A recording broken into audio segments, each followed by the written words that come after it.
I love it. And I love it. Go ahead. No. I said, Albert, you probably think I'm nuts, but I just have that feeling. Well, in the meantime, we had taken this virus and put it into hamsters. So we had this meeting, and that was sort of the topic of the day, and the jokes that were going around was, gee, we would win the Olympics because the Russians would all be loaded down with tumors. This is where the vaccine was being tested. This was Right. So, and he really destroyed the meeting. You know, it was a big internet. Yeah, right. So it was sort of the topic. No. Anyway. Was this the Cancer Society meeting in New York? No, this was the Sister Kenning. Oh, Sister Kenning. Right. And Del Becko got up and said that he foresaw problems with these kinds of agents. Why didn't this get out in the press? Well, I guess it did. I don't remember. We had no press release on it, obviously. You don't go out. This is a scientific affair within the scientific community. This is a scientific affair within the scientific community. I mean, before you say, oh, this guy must be crazy, or he's just doing it to sell a book or for money, riddle me this. Why was that part of that interview I just played for you never aired on television? That's right, it was never aired on television. It wasn't even acknowledged. They just cut it out completely and pretended it didn't even exist. If the claims the scientists made were so insane, then why was it never aired? If it was aired, that news station would have had quite a scoop. I mean, think about it. Nutjob claims that the pharmaceutical companies in collusion with big government caused AIDS. You know the ratings for that would have been through the roof.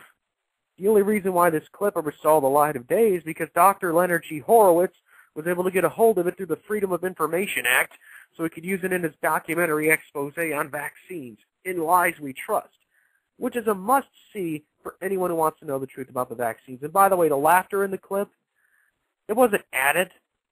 It was the interviewer who was doing the laughing. I mean, how inappropriate and unprofessional is that? I'm going to take calls. I'm going to try to see if I can take some calls now. Anybody call if you like to call into the show? My number is 646-378-1514. Once again, my number to call into the show is 646-378-1514.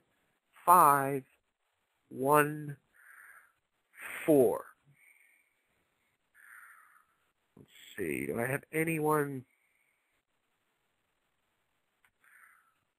calling in? Doesn't look like it. Okay.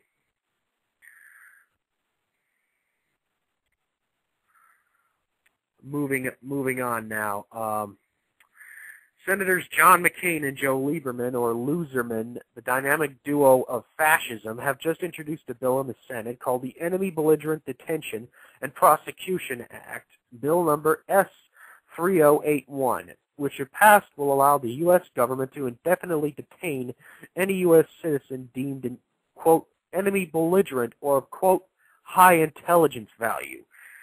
According to Section 2, whenever within the United States, its territories and possessions, or outside of the territorial limits of the United States, an individual is captured or otherwise comes into custody or under the effective control of the United States who is suspected of engaging in hostilities against the United States or its coalition partners through an act of terrorism or by other means in violation of the laws of war or of purposely and materially supporting such hostilities, and who may be an, quote, unprivileged enemy belligerent, the individual shall be placed in military custody for purposes of initial interrogation and determination of status in this act. And the bill defines an, unquote, unprivileged enemy belligerent as an individual who is suspected of being an unprivileged enemy belligerent shall not shall not, during interrogation under this subsection, be provided the statement required by Miranda v. Arizona, or otherwise be informed of any rights that the individual may or may not have to counsel or remain silent, consistent with Miranda versus Arizona. So if the government declares you an unprivileged belligerent, even if you are a U.S. citizen, under this bill you will no longer be subject to Fifth Amendment rights against self-incrimination and guarantees to due process of law. So your interrogator becomes judge, jury, and executioner. And according to section, an unprivileged enemy belligerent is determined by the high-value detainee interrogation group responsible for interrogating a high-value detainee under subsection B shall make a preliminary determination whether or not the detainee is an unprivileged enemy belligerent. And who makes the final decision? It states, as soon as possible, receipt of a preliminary determination of status with respect to a high-value detainee under paragraph 1. The Secretary of Defense and the Attorney General shall jointly submit to the President and to the appropriate committees of Congress a final determination whether or not the detainee is an unprivileged enemy belligerent for purposes of this act. In the event of a disagreement between the Secretary of Defense and the Attorney General, the President shall make the final determination. The President, Heil to the Chief.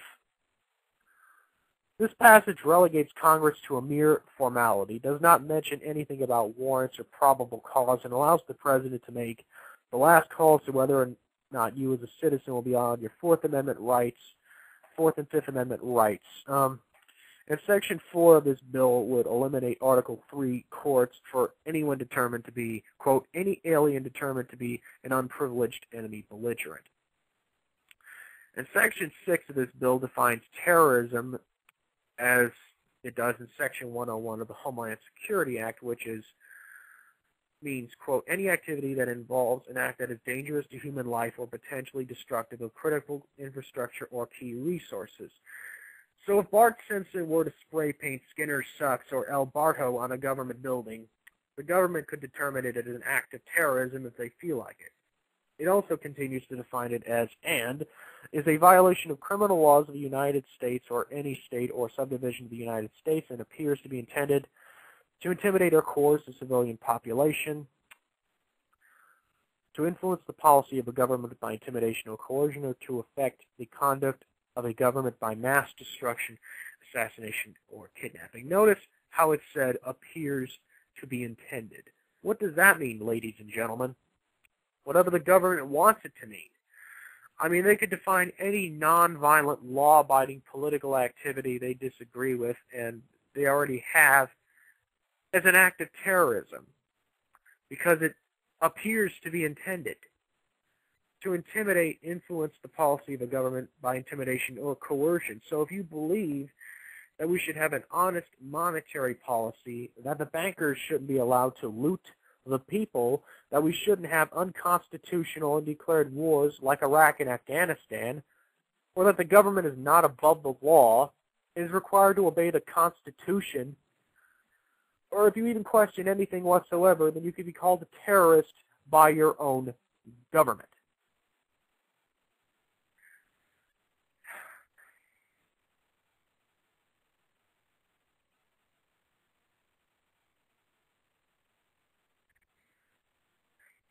And on to our last story.